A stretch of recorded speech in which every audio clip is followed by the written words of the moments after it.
Hi, my name is Joe Nguyen, and my group is doing the quantum well and heat diffusion project, and this is part 2, so the heat diffusion part. And in this program, the user will input the coordinates for the point source location and time for which they want heat diffusion to be evaluated. Once the values are input into the equation, the function will then be plotted onto a 3D plot showing the point where heat diffusion is occurring at the time that they want it to be evaluated. Then it will also show a contour plot, and the third plot it will show is a 3D plot that is like a movie that goes from time equals 0 until the time the user input it. And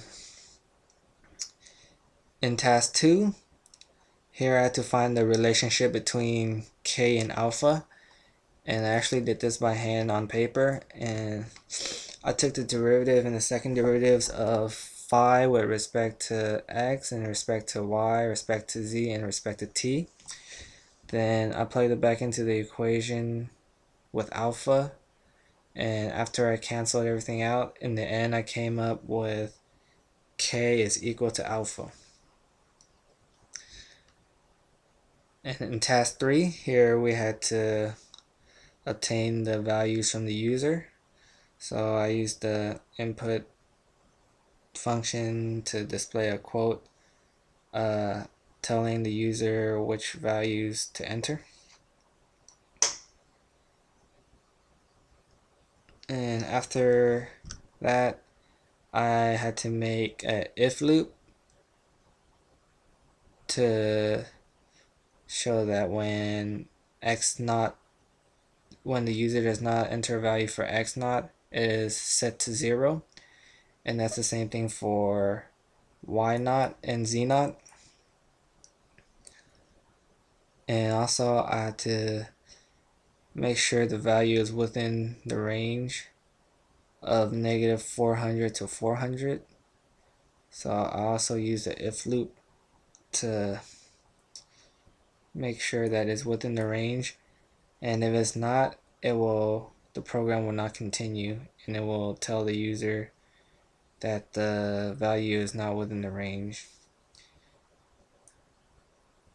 And for task 4, I had to obtain the value of time from the user, and time always has to be positive, it can never be negative. So if the user enters a negative value for time, the program will not continue. And after that, I set a value range for the variable x, y, z, and t for the function. And for x, y, and z, we're graphing from negative 400 to 400. So that's the range I set. And for time, it goes from 0 until the time the user input in the beginning.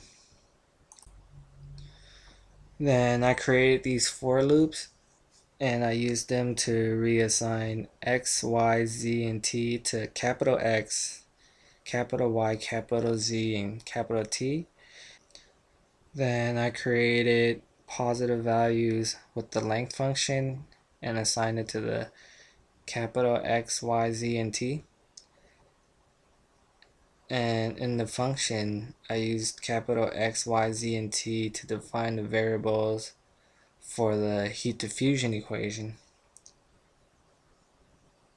And now that the multivariable equation has variables assigned to it, it can be plotted.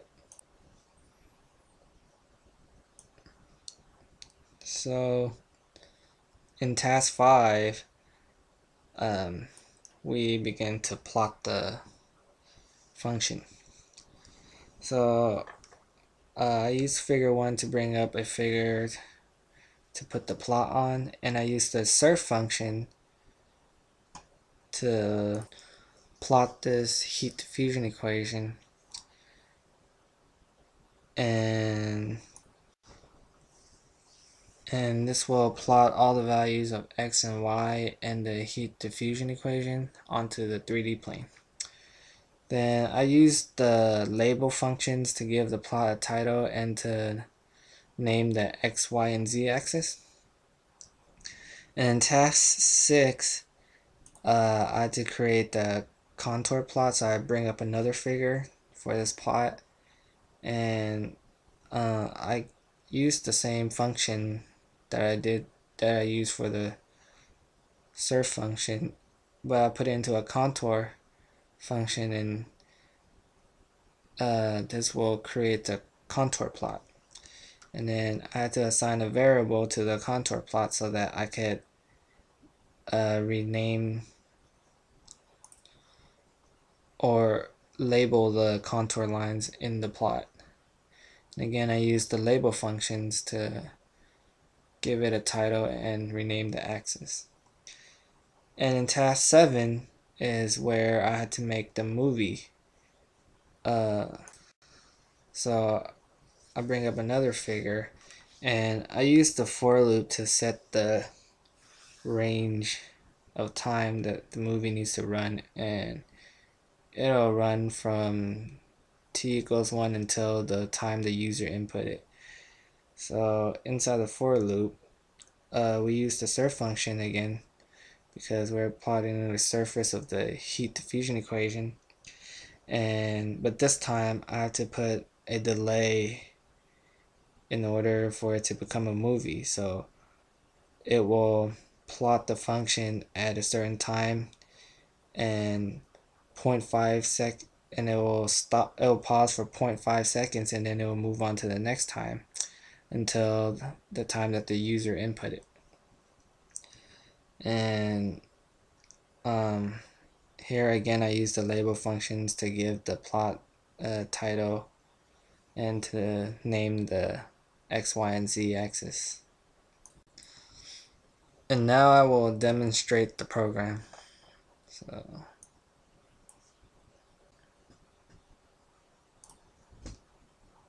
now it's asking the user to input the values.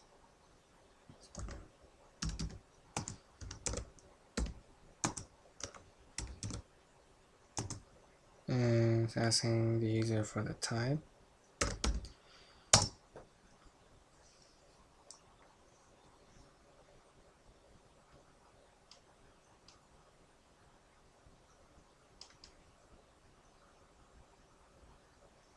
And this is the movie plot.